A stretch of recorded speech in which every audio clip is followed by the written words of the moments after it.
हमारे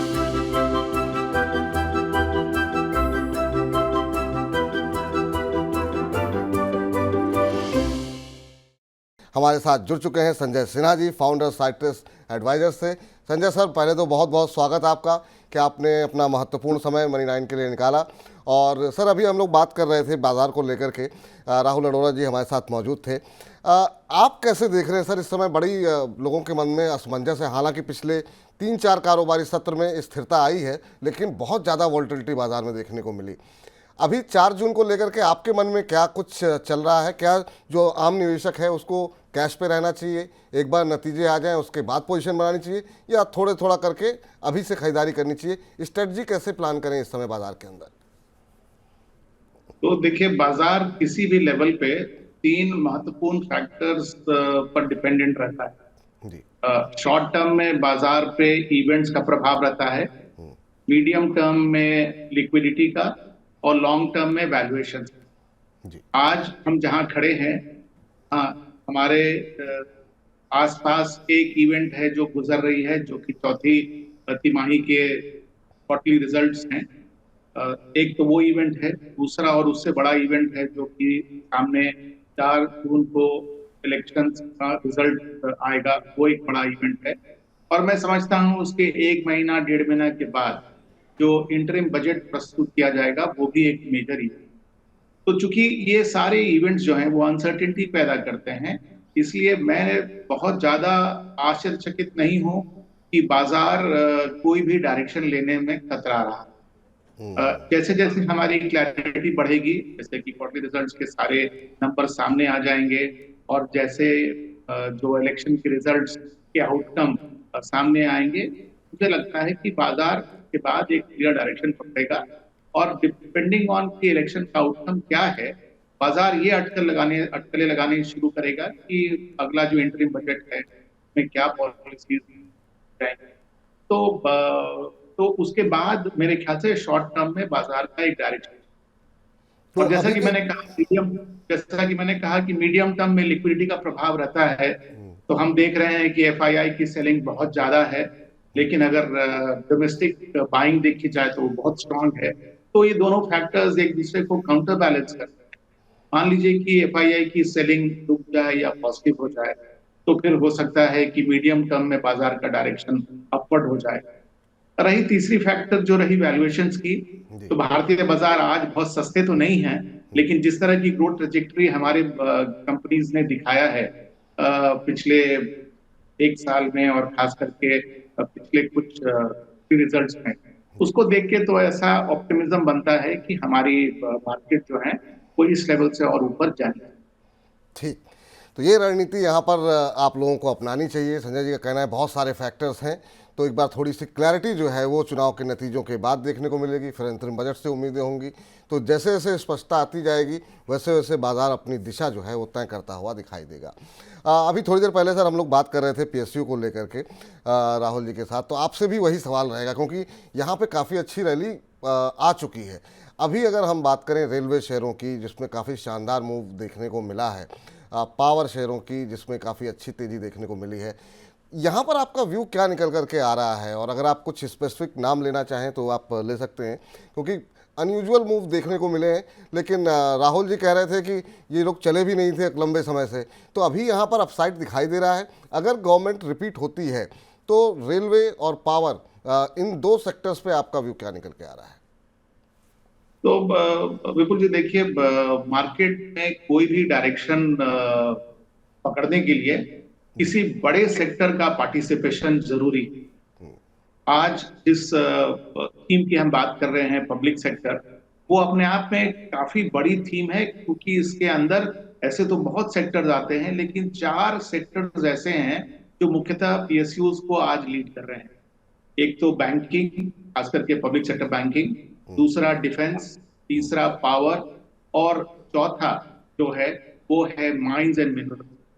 तो ये 4 जो सेक्टर्स हैं, चूंकि इसमें मार्केट कैपिटलाइजेशन भी बहुत ज्यादा है, तो इसने मार्केट की लीडरशिप आज के दिन में अडॉप्ट कर। भले ही इलेक्शन का रिजल्ट कुछ भी हो, मेरे ख्याल से जो इनके सामने आज जो अपॉर्चुनिटी खड़ी है वो बहुत बड़ी है। जैसे आपने उदाहरण के तौर पे रेलवे का नाम लिया, तो रेलवे के लिए एक बहुत बड़ी महत्वाकांक्षा योजना को लेकर हम आगे बढ़ रहे हैं, और मुझे लगता है कि इसमें शायद बहुत ज्यादा फेरबदल नहीं हो। लेकिन इससे बड़ा जो हम कदम उठाने जा रहे हैं वो है पावर सेक्टर में। आपको एक छोटा सा स्टेटिस्टिकल नंबर दे दूं। जी भारत में पर कैपिटा पावर कंजम्पशन जो है वो करीब 800 यूनिट पर हेड। यही नंबर अगर हम यूएस का देखें तो वो करीब 9000 यूनिट पर है। मैं ऐसा नहीं मानता कि हम ओवरनाइट यूएस बन जाएंगे, लेकिन अगर आप ध्यान से सोचें तो जैसे जैसे लोगों की इनकम लेवल बढ़ती है तो सबसे पहले वो क्या करते हैं, वो इलेक्ट्रिकल गैजेट्स खरीदते हैं, और वो इस तरह की डिवाइसेस खरीदते हैं जिसमें कि पावर कंजम्पशन बढ़ता है। तो मैं अगर मानता हूं कि आज per capita consumption of power 800 unit से बढ़कर 1600 यूनिट की अगर होती है, तो हमारी जो पावर की जो इकोसिस्टम है, पावर जनरेशन, पावर ट्रांसमिशन और डिस्ट्रीब्यूशन, प्लस उससे संबंधित सारे ecosystem, cables, metering, electrical equipments and इस तरह के सारे जो इकोसिस्टम जो है उसको बढ़ोतरी और बढ़ावा मिलता है। तो मैं समझता हूँ ये एक ऐसा थीम है जिसमें कि पब्लिक सेक्टर एक बहुत बड़ा रोल निभाएंगी, और ये इलेक्शन के आउटकम से इस पर कुछ भी असर नहीं पड़ने वाला, ये सेक्टर पार्टिसिपेट करेगा। बिल्कुल सही कहा आपने सर कि जिस क्षेत्र में जितनी संभावनाएं हैं, चाहे वो ऊर्जा हो, रेलवे हो, बहुत बड़े बड़े प्रोजेक्ट जो है वो पेंडिंग है। तो सरकार कोई भी रहे, इनमें जो है मजबूती रहेगी। ये हमारे दर्शकों के लिए संजय जी की सलाह है। एक और सेक्टर सर जो अभी जिसका आपने जिक्र किया वो है डिफेंस। जिस तरीके से आत्मनिर्भर भारत का एक लक्ष्य रखा जा रहा है, बहुत सारे शेयरों में काफ़ी अच्छा मूव आ भी गया, और ऑर्डर हम देख रहे हैं लगातार बढ़ते हुए दिखाई दे रहे हैं। वो चाहे कोचिन शिपयार्ड को हो, हर दूसरे दिन स्टॉक टू वॉच में हमें खबरें लेनी पड़ती हैं, HL हो, इन सब में जो है काफ़ी अच्छा मूव रहा है। ये थीम क्या FY25 में भी चलती हुई दिखाई देगी? कैसे देख रहे हैं इस पूरे डिफेंस क्षेत्र को आप, क्योंकि लंबे समय की सुस्ती के बाद ये पूरा क्षेत्र जो है बढ़ता हुआ दिखाई दे रहा है? तो संभावित है कि ये आगे जाकर भी मार्केट में पार्टिसिपेट करेगा, और मेरा मानना ऐसा इसलिए है क्योंकि मैं समझता हूं कि तीन बातें हैं जो डिफेंस पब्लिक सेक्टर एंटरप्राइजेस के फेवर में हैं। एक तो ये है कि पहले उनकी कैपेसिटी यूटिलाइजेशन बहुत कम है। आज उनकी ऑर्डर अगर बढ़ गई है तो उन्हें इमीडिएटली कैपेसिटी बढ़ाने की जरूरत नहीं है। तो जिसको फाइनेंशियल टर्म में कहते हैं ऑपरेटिंग लीवरेज, यानी कि आपको ज्यादा केपेक्स करने की जरूरत नहीं है। आपके पास जो कैपिटल इन्वेस्टेड है उसी से आप ज्यादा आउटपुट प्रोड्यूस कर सकते हैं, इसलिए आपकी मार्जिन और आपकी प्रॉफिट बढ़ सकती है। तो एक तो ये बात हुई। दूसरी है कि अगर आप आत्मविश्वास को देखें तो भारतीय डिफेंस कंपनीज में आत्मविश्वास आजकल इतना बढ़ गया है कि ना सिर्फ वो डोमेस्टिक डिमांड को पूरा करने की तरफ अग्रसर हैं, हम आज अपने डिफेंस इक्विपमेंट को विदेशी बहुत सारे देशों को भी हम सप्लाई कर रहे हैं। ये जो स्वाभिमानी, जो सेल्फ कॉन्फिडेंस हमारे डिफेंस इंडस्ट्री में आया है, हमारे ख्याल से वो अभी और आगे बढ़ेगा, क्योंकि पूरा वर्ल्ड अगर आप देखें तो ऐसा नहीं है कि टेंशन कम हुआ है। वर्ल्ड के हर कोने में कुछ ना कुछ परेशानियां बढ़ रही हैं, और जिस तरह की हमारी इनिशिएटिव हुई है, क्योंकि इजिप्ट के साथ देखें या फिलीपींस के साथ देखें, ऐसे और भी बहुत सारे देश हैं जहां पर हमने करार किए हैं कि डिफेंस सप्लाई करेंगे, और ये तो हम लोगों ने कर भी दिया है। तो मैं समझता हूं कि ये सेक्टर अभी कुछ समय और तक पार्टिसिपेट करेगा। ऐसा नहीं है कि इनकी वैल्यूएशंस अब बिल्कुल सस्ती है, लेकिन अभी तक वो इस लेवल पे नहीं पहुंची है कि हम कह सकते हैं कि बहुत ज्यादा ओवर वैल्यूड हो गए हैं, या उनकी वैल्यूएशन ऐसे लेवल पे चली गई हैं कि आप इनसे बिल्कुल। किसी का नाम लेना चाहेंगे आप सर? देखिए, स्टॉक स्पेसिफिक डिस्कशन मेरे लिए मुश्किल होगा, क्योंकि आप समझते हैं कि हमारी बिल्कुल कोई बात नहीं सर, कोई बात नहीं। अभी आपने बैंकों का जिक्र किया सर, आपको क्या सही लग रहा है कि प्राइवेट, क्योंकि काफ़ी सारे बैंकों के रिजल्ट्स भी आ चुके हैं, एनपीए में ज़्यादातर जगहों पे हमने देखा कि थोड़ी गिरावट रही है, कुछ एक बैंकों ने थोड़ा सा निराश किया, प्राइवेट या पीएसयू, कौन से आपको ज़्यादा आकर्षक दिखाई दे रहे हैं? और हमने बीच में देखा भी कि जो तमाम मिड कैप पीएसयू बैंक्स हैं उनमें काफ़ी अच्छा एक रनअप भी देखने को मिला। फिर आरबीआई की जो कमेंट्री आई फाइनेंस को लेकर के, उसके बाद से दबाव भी देखने को मिला। अभी प्राइवेट या पीएसयू कौन से बैंकिंग शेयरों में जो है आपको लगता है कि अपॉर्चुनिटी तलाशने की कोशिश करनी चाहिए? तो अगर आप गिनती करना चाहें तो आपको प्राइवेट सेक्टर में ऐसे ज्यादा बैंक्स मिलेंगे जिनमें आप समझ सकते हैं कि मीडियम से लॉन्ग टर्म आउटलुक जो है वो पॉजिटिव है। पब्लिक सेक्टर बैंक में अगर आप अपनी चुनाव करना चाहते हैं तो ये गिनती छोटी होगी। इसलिए न्यूमेरिकली अगर देखा जाए तो प्राइवेट सेक्टर बैंक्स में आपको ज्यादा चॉइसेस हैं। हालांकि मैं एक बात आपके दर्शकों को आगाह कर दूं कि देखिए, बैंकिंग सेक्टर में एक तेजी जो थी वो तब आनी शुरू हुई जबकि रिजर्व बैंक ऑफ इंडिया ने अपने रेट्स बढ़ाने शुरू किए। और इसका कारण ये था कि जब भी रिजर्व बैंक ऑफ इंडिया अपनी रेट बढ़ाती है तो लेंडिंग रेट पहले बढ़ता है, डिपॉजिट रेट कुछ समय के बाद बढ़ता है, जिसके कारण बैंक्स का मुनाफा कुछ समय के लिए और भी ज्यादा तेजी से बढ़ता है। अब वो फेज जो है वो स्टेबलाइज कर गया है, यानी कि अगर लेंडिंग के रेट्स ऊपर गए थे तो अब डिपॉजिट्स के रेट भी ऊपर जा रहे हैं। इसलिए इस फैक्टर के कारण जो मुनाफा बैंकिंग कंपनीज में आई थी वो अब उतनी तेजी से नहीं बढ़ेगा। लेकिन साथ ही साथ एक और चीज है जो अभी हो रहा है, वो ये है कि क्रेडिट ग्रोथ बहुत अच्छी गति से बढ़ रहा है। मतलब 15% आप समझे कि औसतन रेट है जिससे कि क्रेडिट ग्रोथ हो रहा है, जिसके कारण ओवरऑल इनकम जो है बैंक का वो बढ़ रहा है। लेकिन हुआ क्या है कि बाजार किसी चीज के लिए वेट नहीं करता। बाजार एक आकलन, एक अजम्पशन पर अपने वैल्यूएशन पे उन फैक्टर्स को डिस्काउंट कर देता है। तो आज जिस लेवल पे अधिकतर बैंक्स खड़े हैं उन्होंने इन फैक्टर्स को डिस्काउंट कर दिया है। अब हमें आगे नए फैक्टर्स देखने हैं, यानी कि या तो क्रेडिट ग्रोथ को और तेजी से आगे बढ़ना है, या फिर बैंक्स की जो डिपॉजिट मोबिलाइजेशन है वो अगर तेजी से बढ़ती है, या कुछ इंडिविजुअल बैंक्स में टेक्नोलॉजी को लेकर कुछ पहल होती है, तो फिर हम मूवमेंट दे सकते हैं।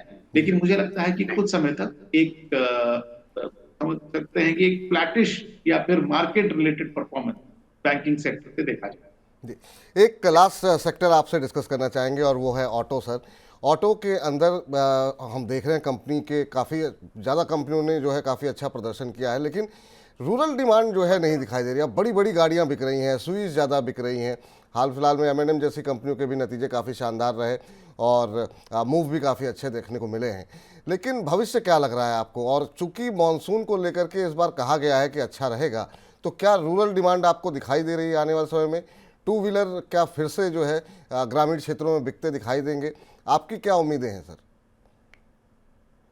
देखिए, जहां तक ऑटो सेक्टर की बात है तो ये जो कोविड के बाद ए शेप्ड रिकवरी की चर्चा हुई, जहां पर प्रीमियम कंजम्पशन पहले बढ़ा और जो लो लेवल का कंजम्पशन था उसमें कुछ डिक्लाइन देखा गया था। अगर आप देखें तो ऑटो सेक्टर एक प्रॉक्सी था, यानी कि कंजम्पशन को अगर आप प्ले करना चाहते थे तो आप उसको ऑटो सेक्टर के थ्रू भी प्ले कर सकते थे। और ये प्रदर्शन हमने करीब करीब हर जो तीनों बड़ी लिस्टेड ऑटो पैसेंजर कार की कंपनीज हैं उनमें देखा। टू व्हीलर्स का प्रदर्शन उस फेज में कम रहा, लेकिन इसके लो प्रदर्शन का कारण ये भी था कि उनकी एक्सपोर्ट जो होती थी वो भी कम हुई। लेकिन अब एक्सपोर्ट दोबारा बढ़ रहा है और रूरल ग्रोथ जो है वो, अगर आप एफएमसीजी कंपनीज के कमेंट्री को फेस वैल्यू पर एक्सेप्ट करें तो लग रहा है कि रूरल कंजम्पशन भी अब पहले से बेटर हो गया है। और इस साल मॉनसून का जो प्रेडिक्शन है वो भी अच्छा है। तो टू व्हीलर्स की सेल दो चीजों पर डिपेंड होती है, एक तो एक्सपोर्ट सेल्स पर और दूसरा रूरल पे। दोनों जगह वहां पर हमें अच्छी बढ़त दिख रही है। तो टू व्हीलर्स में अच्छी मैं समझता हूं कि आउटलुक है। और जो तीसरा सब सेक्टर है ऑटो का, कमर्शियल व्हीकल्स का, तो अगर हम समझते हैं कि इंफ्रास्ट्रक्चर ग्रोथ भारत में होने वाला है तो उसका प्रॉक्सी भी तो कमर्शियल व्हीकल्स है। तो ओवरऑल मेरे ख्याल से ऑटो एक अच्छा क्षेत्र है निवेश। जी, चलते चलते सर, जो दर्शक आपको सुन रहे हैं वो निश्चित रूप से कुछ जानना चाहेंगे कि अभी अगर एक साल का एक नज़रिया रखा जाए तो वो कौन सी थीम होगी जो आपको लगता है कि इस साल चलेगी? पिछले साल हमने पीएसयू, रेलवे, ये तमाम थीमें चलती हुई देखी। इस साल कौन सी थीम आपको लगता है कि वो चलती हुई दिखाई देगी? मेरे ख्याल से विपुल जी जो थीम पिछले साल चल रही थी, हाँ, वो थीम तो इस साल भी कंटिन्यू करेंगे।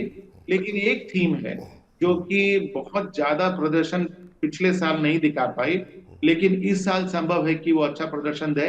वो मेरे ख्याल से है टेलीकॉम, क्योंकि इस क्षेत्र में काफी स्ट्रक्चरल चेंजेस होने की संभावना है। और मैं समझता हूं कि ये एक आउट परफॉर्मिंग सेक्टर हो सकता है, जिसने कि पहले पार्टिसिपेट नहीं किया था, लेकिन अब शायद आउट परफॉर्म। बिल्कुल सर। और इसमें आपने ऐसे सेक्टर का नाम लिया कि हमारे दर्शकों को बहुत ज़्यादा दिमाग लगाने की कोशिश नहीं करनी है, क्योंकि गिने चुने नाम ही हैं यहाँ पर। तो मुझे लगता है कि स्पष्टता यहाँ पर काफ़ी हद तक हमारे दर्शकों के लिए हो गई, और ये अच्छी थीम है, क्योंकि अभी से ही हम देख रहे हैं कि 5G के लिए जिस तरीके से रेस लगी हुई है। सर, आपके बहुत कुछ जानने सीखने को मिलता है, और हमारे तमाम दर्शक लाभान्वित होंगे। समय आपके पास कम था, इसलिए जो है पूरी बातचीत नहीं हो पाई। आगे हम उम्मीद करते हैं कि आप समय समय पर थोड़ा समय हमारे लिए भी अपनी व्यस्तता से निकालते रहेंगे। बहुत बहुत शुक्रिया सर, बहुत बहुत धन्यवाद आज मनी 9 के इस मंच पर आने के लिए। आपका भी मुझे अवसर देने के लिए।